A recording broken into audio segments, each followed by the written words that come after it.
Assalamualaikum warahmatullahi wabarakatuh. Apa ancaman-ancaman yang terhadap sekarang ini? Radikalisme, tantangan besar kita. Intoleransi, tantangan besar kita ke depan. Terorisme, tantangan besar kita. Termasuk kelompok-kelompok Salafi Wahabi, mustahil nggak punya tujuan politik. Ini produknya kemarin meledak di Bandung. Dan Solo ini menjadi simpul yang penuh dengan keunikan, Pak. Semua ideologi hidup di Solo. Bomnya meledak di Bali, simpulnya di Solo. Bomnya meledak di Bandung, simpulnya di Solo. Semua mengarah Solo. Konfliknya di Poso, simpulnya ada di Solo. Konfliknya di Ambon, simpulnya di Solo. Semua ada di sini, Pak. Ini tolong disadari. Mengapa Solo? Solo ini sudah menjadi melting pot ideologi sejak dulu. Semua ideologi hidup di sini. Ahlus Sunnah wal Jamaah hidup, Syiah hidup, PKI hidup. Di sini udah pernah menang loh PKI pemilu tahun 1955. Karena janji PKI adalah mengembalikan tanah rakyat yang dikuasai oleh keraton. Menang di sini. Tapi setelah itu yang menang adalah Serikat Dagang Islam ketika itu. Karena isinya kan pedagang-pedagang semua. Di sini adalah melting pot ideologi. Coba bayangin kalau ini kemudian didiamkan menjadi satu perbedaan yang saling bergesekan, pada akhirnya melahirkan produk-produk seperti yang dilakukan oleh Abu Bakar Ba'asyir. Dan ini kemudian menjadi epicentrum. Saya pikir kemarin bom yang meledak di Bandung itu, Pak, udah bukan bagian dari Solo. Ada juga, masih menggigit kota Solo juga. Ternyata ya asalnya dari sini-sini juga. Coba, ini harus dipahami. Kota Solo ini harus kita sadari bahwa NU harus menjadi pemain utama di kota Solo. Karena kalau NU tidak bisa menjadi perekat dari berbagai ideologi yang hidup dan tafsir-tafsir yang segala macam ini, maka Solo betul-betul akan menjadi epicentrum yang dalam konteks negatif. Ini kalau didiamkan. Makanya semua kesatuan TNI dan Polri itu pasti punya posko di Solo. Memang unik, Pak. Ini mohon maaf ya. Termasuk orang Islam yang makan anjing pun ada di sini, Pak. Ini membuktikan bahwa ideologi apapun hidup di sini. Ini kan harus kita ketahui semua. Artinya, dan semua punya zona nyamannya masing-masing. Dan ketika satu sama lain saling mempersekusi, ini kan bahaya.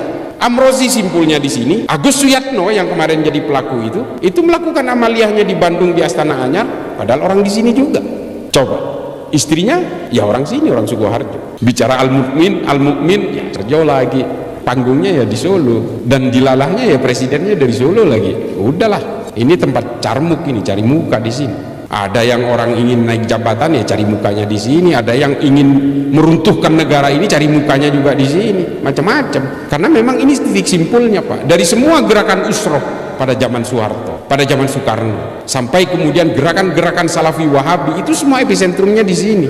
Dan mereka cari makannya di sini. Jadi tukang parkir lah, laskar ini, laskar itu, dihimpun dalam DSKS. Memang kita nggak tahu apa? Tahu kita. Kita tahu betul peta di sini sebenarnya. Memang sulit kalau kita tidak punya resistensi secara kolektif, tidak bisa menyelesaikan ini. Kelompok-kelompok pengusung khilafah ini juga kemudian menjadikan Indonesia sebagai melting pot dari proxy war.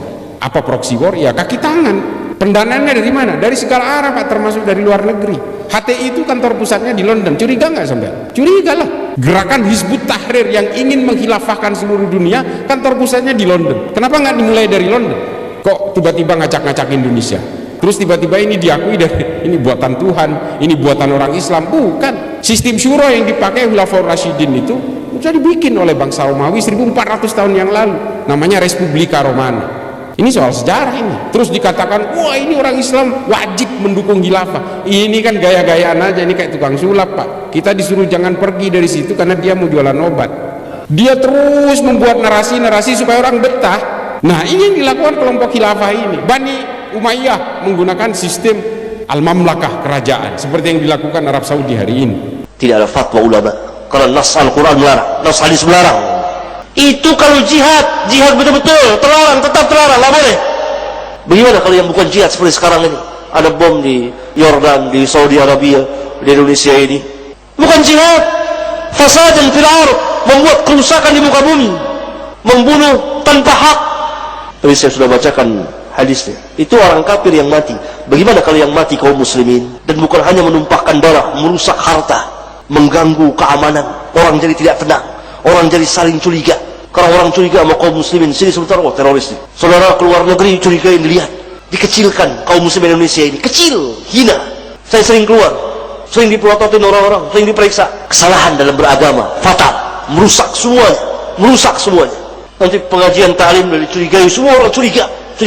Orang yang kuat taat kepada Allah dan Rasulnya, wah ini seperti kaum yang mereka yang masih tidak taat kepada Allah dan Rasulnya. Ini fatwa yang sesat dan menyesatkan. Tidak ada dalam Islam bom bunuh diri, bom syahid. Mereka katakan bom syahid kalau nggak salah, ya, bom syahid. Nah, ada bom syahid. Yang syahid itu perang jihad betul-betul dengan syurut yang memenuhi persyaratannya di bawah pimpinan imam dengan orang-orang kafirin. Jihad perang, menyerang musuh, tembak atau diberi dia di bom, syahid insyaallah taala. Pasang bom di badan, lalu masuk ke benteng musuh, tempat musuh, pencet, tarik, meledak, dia dulu yang hancur, bunuh diri.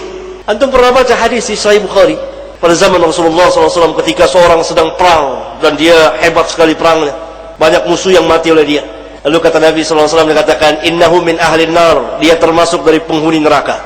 Diselidiki oleh sahabat, ternyata dia terluka parah, lalu dia bunuh diri. Itu jihad bersama Nabi SAW. Itu jihad. Bunuh diri, nar. Karena apa? Karena yang mati siapa duluan. Berbeda kalau jihad perang dengan orang-orang kafirin, dia pegang senjata, dia serang ke tempat musuh dan dia ditembak oleh musuh, dia mati, itu syahid. Itu kalau yang jihad sebenarnya. Oleh karena itu tidak ada fatwa ulama boleh bom bunuh diri. Itu di Palestina orang-orang bodoh yang mengerjakan. Nggak ada fatwa ulama, nggak ada ulama menganjurkannya.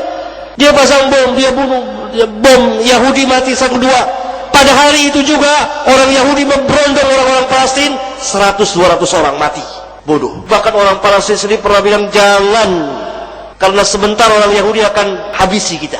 Lihat, bukan hanya laki-laki, kaum wanita pasang bom, ceburkan diri mati. Siapa yang fatwakan yang orang-orang sesat? Lalu masuklah musuh-musuh Islam yang menyamar dari kaum muslimin, memanas-manasi, berpakaian dengan pakaian Islam, berbahasa dengan bahasa Islam. Masuk mereka, masuk musuh-musuh Islam dari Yahud dan lain-lain, nyelundup orang-orang tidak dikenal, merusak Islam. Kalau dinisbat kepada Islam seperti pengeboman, pengerusakan, nggak boleh. Hatta membunuh orang kafir nggak boleh. Orang kafir tetangga kita, teman kerja kita. Sampai Nabi bersabda dalam hadis yang sahih Imam Bukhari, "Man qatala mu'ahadan lam yara raihatal jannah, wa inna rihaha la yujadu min masirati 40 aman." Barang siapa membunuh seorang kafir mu'ahad, tidak akan mencium aroma surga. Semoga Allah senantiasa menuntun kita di jalan yang diridhoinya. Wassalamualaikum warahmatullahi wabarakatuh.